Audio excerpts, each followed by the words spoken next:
Lewis, penultimate pre-season friendly here tonight, and it was a really encouraging performance, wasn't it? What did you make of it? Yeah, lots of positives. Obviously, fair play to Blue Star. You know, they're going places, and they're a team that certainly in the next few years will be successful and do well with the setup and the organisation that they have. So it was going to be a good test for us. And with all due respect, you know, we'd expect it to be the way it was. Lots of opportunities to pass the ball around, you know, create chances, get shots at goal, which was pleasing for us. We just didn't take as many as we possibly should have. Yeah, that 2-goal blast just in the closing stage of the second half, I suppose that just knocked the stuffing a little bit out of our visitors, didn't it? And it showed our clinical edge in front of goal as well. Yeah, it did. I mean, they were patient. They got into a low block, tried to frustrate us. The way the boys moved the ball around was encouraging.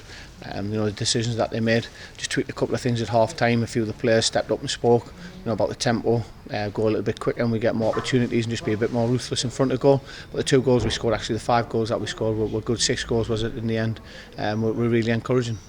And you know, we talk about pre-season for getting minutes in the belt, you know, on the pitch and doing the work and training, but also, you know, building confidence in a performance like that, and people getting on the score sheet can certainly do that. Yeah, absolutely, Mark. I mean, pre-season is about that. You know, it's about getting the fitness levels up, you know, putting a philosophy in place which we want to try and play. I think we've done that. I think it was encouraging the way we started, and the whole plan of pre-season was to have a sort of an up and down period. We needed a couple of speed bumps. We got that with Morpeth. We got that with Guiseley on Saturday. Obviously, bearing in mind the work that we did on Thursday prior to the Guiseley game, we always knew it would be that. Yeah. So, you know, we don't take that performance as the standard that we want, because we're expecting them to be tired and a little bit leggy as such, but off the back of the workload that they did on the Thursday. They've come today, and you know, it was a confidence booster. We did have a lot of the ball. I think it's credit to the boys and attitude of the boys, the way they've worked, how hard they've worked with and without the ball today, to give it that standard. Obviously, we've got one more game to go, which is going to be exciting and encouraging. And you know, it's getting to that time now where we've got to start thinking about the starting 11, which is going to give us a couple of sleepless nights, to be honest, because again, because of the way people have applied themselves, they've been a credit to themselves, and they're a really good group forming here. Obviously, Owen Gallagher will take the headlines tonight. He was a player we tried our best to get in January. We kept an eye on him, and perseverance paid off in the summer. How pleased were you with his performance tonight? Yeah, very pleased. I mean, it's good that he's getting minutes in. You know, he's come off a cramp there, which tells you, you know, he needs to do a little bit more fitness work as well. We need to get a bit more into him. The fact that he's gone down with cramp, but the goals he scored were brilliant. You know, the opportunities and the creativity around him as well was really encouraging. You know, the final third work was good today.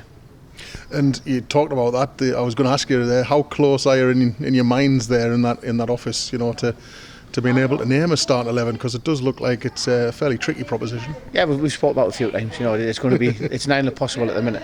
But again, we've got a couple of plans in place depending on opponents. And like we've said all along, you know, this is a team of 17 or 18. It's not just the starting 11. It's about the people off the pitch as well. And I know you hear a lot in the press now within the modern game. You know, the full team is needed and required, and you've got to be a good teammate. When you're not starting, yes, you've got to be disappointed, but we need a reaction. We need a positivity around the place, because at some point everybody will be needed. So going back to the starting 11, I won't have a clue at the minute. 10 days to go though, and the excitement will keep on building. Are you happy with where we are right now? Yeah, delighted. I think it's been pleasing, Mark, the fact that, like I say, we haven't come out and won every game 5 and 6 like we've done tonight. And you know, we played well against Wickham, Aycliffe, but the Morpeth game, the Fleetwood game, and the Guiseley game, I think we've had a real good blend, a real good balance of what we needed and why we've needed it. Saturday will be no different. I expect Middlesbrough will want a lot of the ball. You know, they'll blend in with their sort of philosophy they've got right the way through the club, and the way their first team play, they like to have a lot of possession. So again, it's going to be a real good test for us, and we'll show a good attitude, and we work really hard to do the best that we can.